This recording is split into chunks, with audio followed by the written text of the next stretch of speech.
Okay, I'm going to show you how to fix holes like this in your wall. First thing you want to get is a sponge. Make sure some of them are fine, some are coarse. Make sure you get one that has a fine side. Some of them have like a coarse side and a fine side. But you see how the paper on the drywall is turned out. So you just want to take this, you want to sand it smooth first, get all that off. Real light. You want to get all these little pieces of paper off. Felt smooth.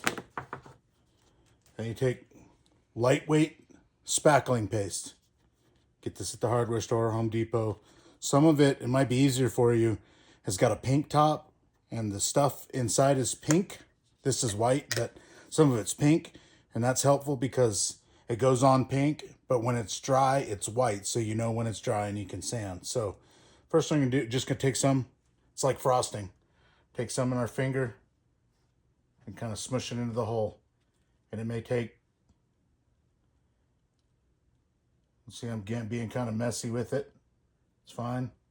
I want it to be proud of the surface. In other words, I want it to stick up a little bit, okay?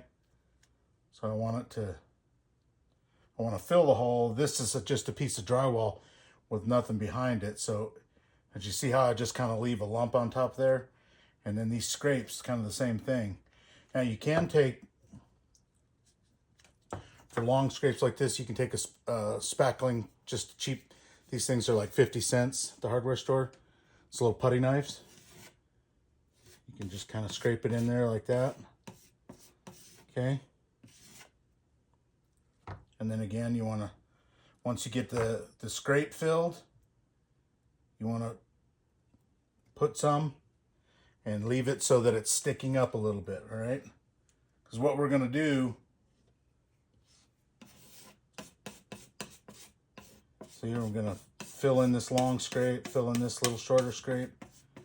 I'm going to make sure that I get that all filled in, and then that's a pretty shallow scrape, so you don't have to do as much, and you don't have to leave it as proud, or as you don't have to leave as much on top. And then here's another screw hole. Again, just gonna kind of squish it in there. Swirl it around. Don't worry about getting too much. Too much is fine, not enough is bad, because it shrinks a little bit when it dries. So if you leave it flush with the hole when it's wet, then what happens is it shrinks, and then you have to go back and put more, because it'll shrink, and it'll shrink down below the surface of the hole that you're trying to fill. So you can see this is painted drywall. I just found some paint in the storeroom there.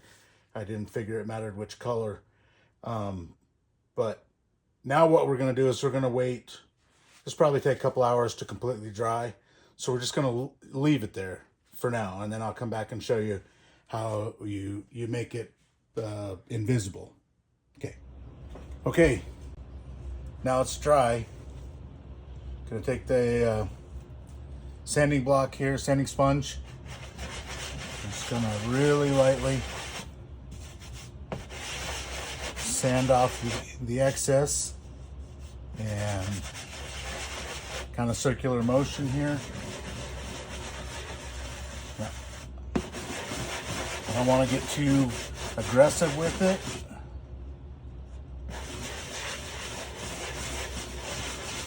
I'm just going to knock this down until it's about flush. You want to feel it with your hand. It'll feel the actual holes. You'll feel that it'll be sticking out just a little bit. That's fine. Just want to kind of get it blended.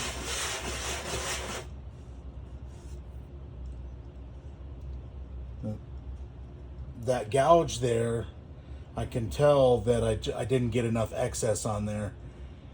This one is fine.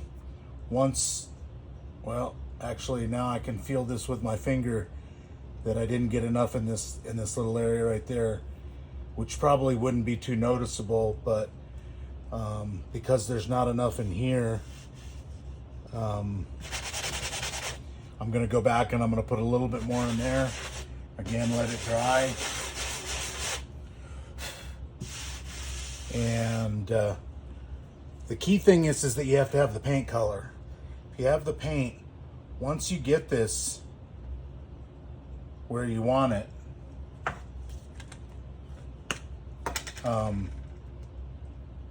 you'll never be able to see it. I mean, you could probably see it if you knew it was there and you went and looked at it kind of side on so that you could see the changes in the texture, but your landlord is never going to see it. That one there has a little, and I'm going to go ahead and fill in this part of the gouge that I didn't get. Just leave it on there thick again. I'm going to go and add a little extra to all of these. With a real thin coat like that, it'll dry pretty fast. Give it an hour, and then come back, and then again, you'll just sand it real lightly. You don't want to put any real pressure on it, just sort of circular motion over the areas, knock it down to where it's even with the rest of the wall, and then we'll be ready for paint. And I'll show you that when we're done.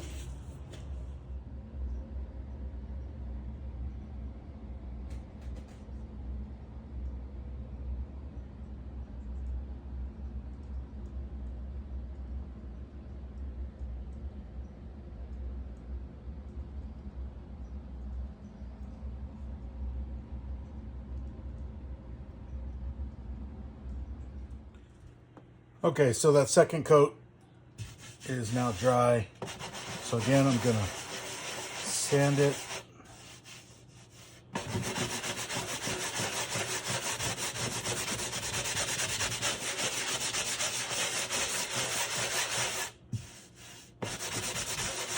Now when I feel it, I can feel where I added some along this big gouge, that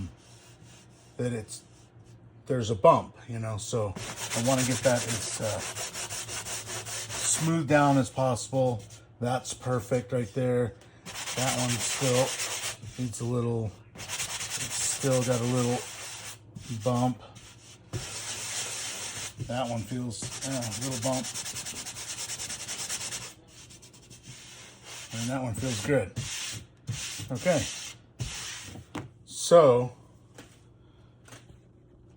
now, if we take a look along the side of it, it's smooth. Looks terrible right now, right? Actually that.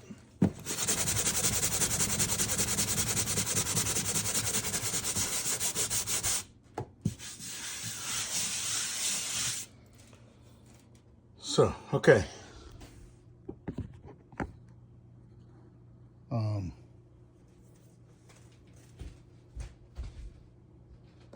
So now I'm ready to paint. I've got some of the paint color. If you can find the paint color, you can get these little sample sizes probably for only a few bucks. And that's probably all you're gonna need. And on this, because I've added that spackling and it's kind of lumpy, you're gonna have to brush at different angles to kind of fill it all in.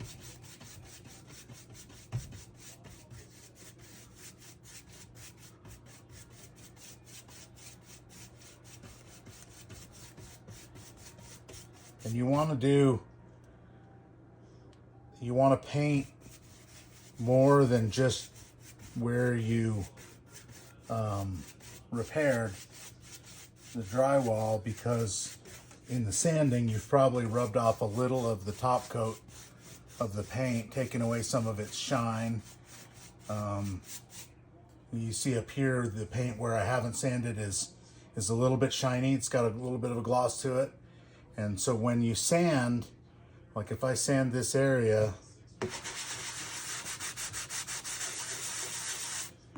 it will remove some of that shine.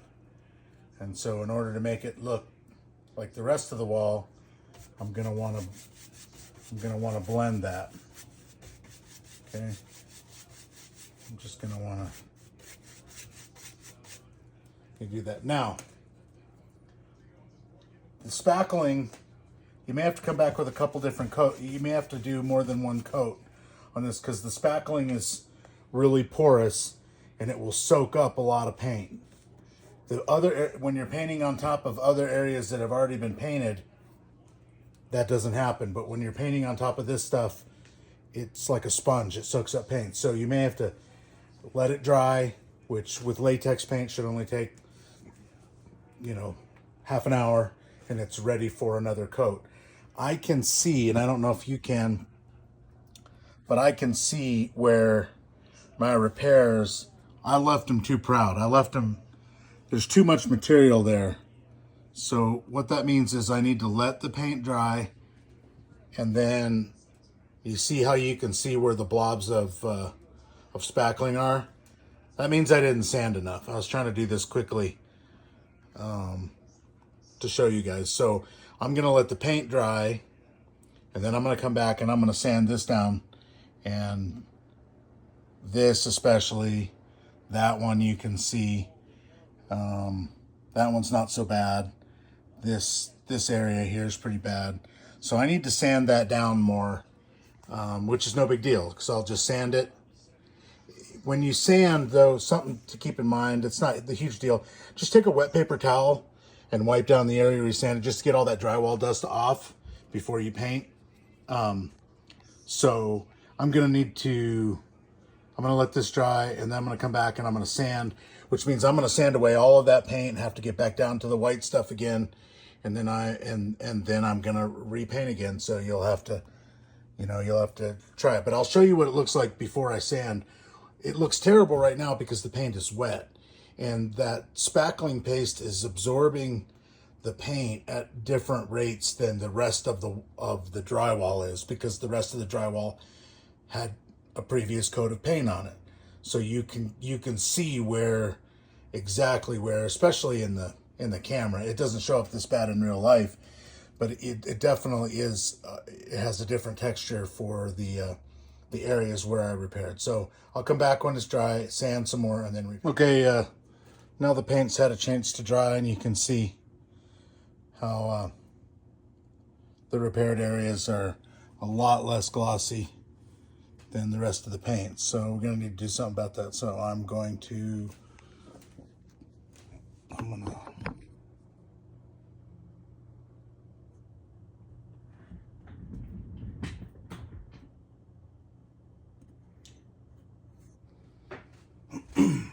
gonna sand these areas a little more.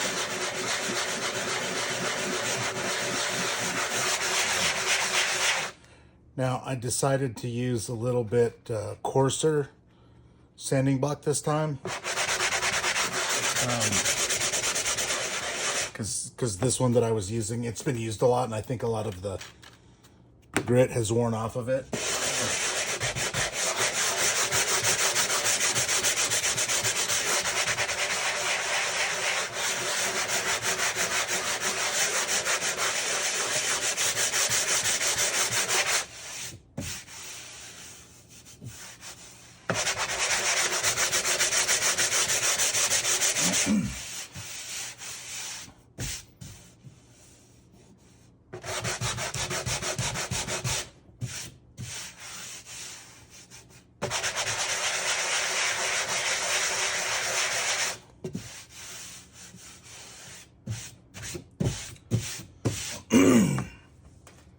Okay.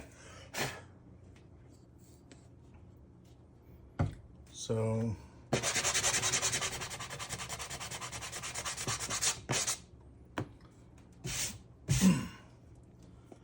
now you can see I've really scuffed up the paint. It's lost most of its gloss. So gonna repaint.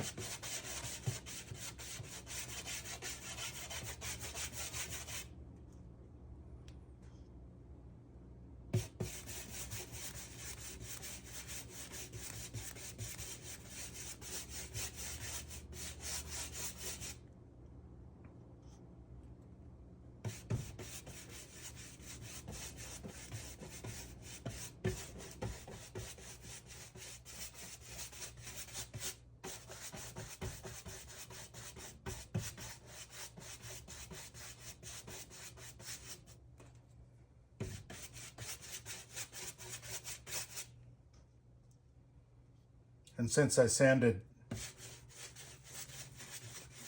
a much bigger area, moving over all of this with the sandpaper, I'm gonna go ahead and repaint the whole area and try to blend it in with the old paint.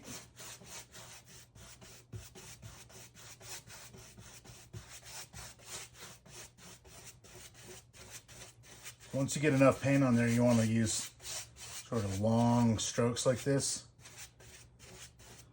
for the light touch on the brush.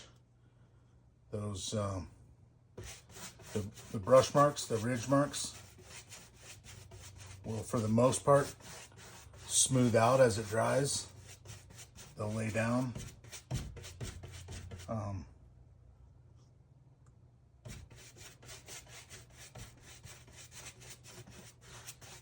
Now I can still see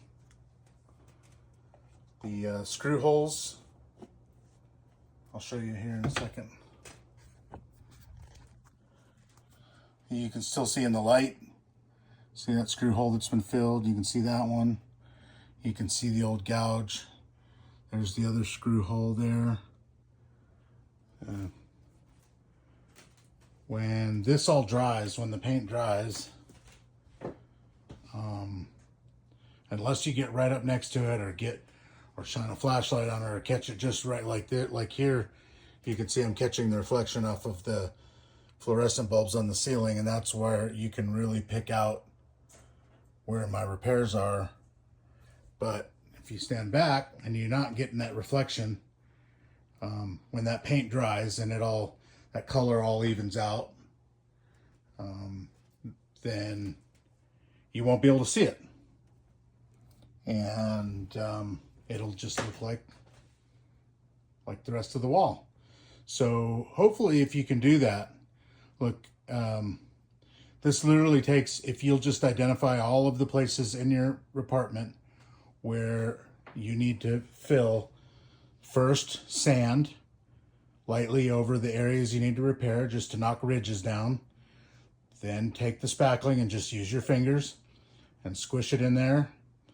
Let it dry overnight. Be better if you can let it dry, overnight.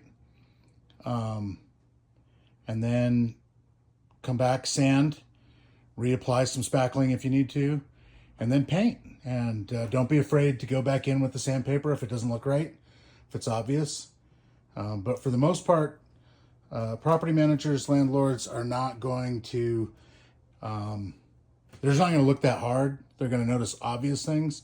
But if they see repairs, they honestly can't ding you for the repairs because you repaired it, even if it's not a great repair. But if you do it this way, and I just saw there is a brush bristle got left in the paint, so need to get that out of there.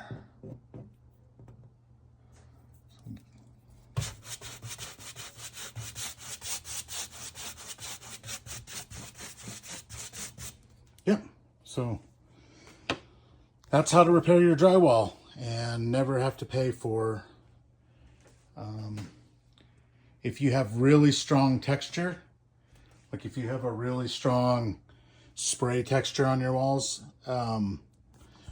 at hardware stores, they sell a can of spray texture.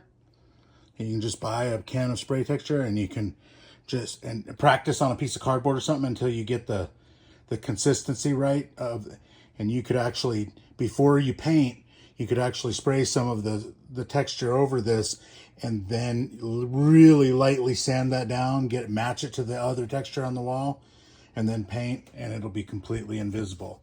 And this is obviously doesn't have any texture on it. This is just drywall and then paint. All drywall has some sort of mud on it, some texture on it, but some of it is very, very smooth and some of it's very, very bumpy. So if it's really bumpy, then buy yourself a can of the spray texture. And there's a couple different kinds. So, take a picture of your walls of the texture.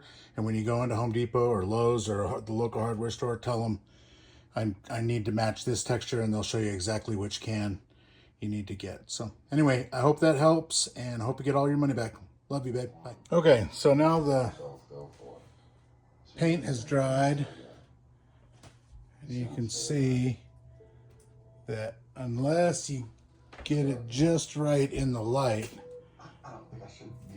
you can't really tell where the repairs are. Now, on this angle, you can, because it's got that direct reflection from a super bright fluorescent light on my ceiling, and you can see that. But you get over here where you're not getting, and you get up real close, you can kind of see it. And if it looks like that and it bothers you, which it kind of does me, I would probably go back with a little bit more spackling and try to keep it real close to just here, not spread it out so much. Just put a dab right there, sand down, and then repaint. But anyway, that should get you where you need to go. Bye.